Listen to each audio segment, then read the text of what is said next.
Hi everyone, welcome back to another video from Gaming Basics. In today's episode, I'm gonna be showing you how to redeem Nintendo gift card online. So without wasting much of our time, let's dive into the video. First of all, open a web browser and go to the URL box and type in nintendo.com and press enter on your keyboard. Doing this will take you to the official website for Nintendo.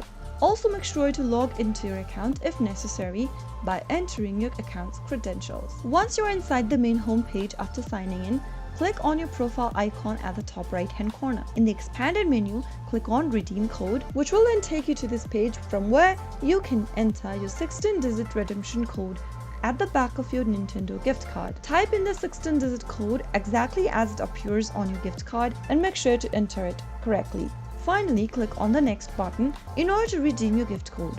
Follow through the on-screen instructions till the end, and that should be able to help you redeem your gift code or use your gift code for Nintendo. So that's how it can be easily done. If you found the video to be helpful, go ahead and give us a thumbs up. Don't forget to subscribe to our channel by hitting the subscribe button. Also press the bell icon so that you'll never miss another upcoming upload from us. I will see you again in the next video. Goodbye till then.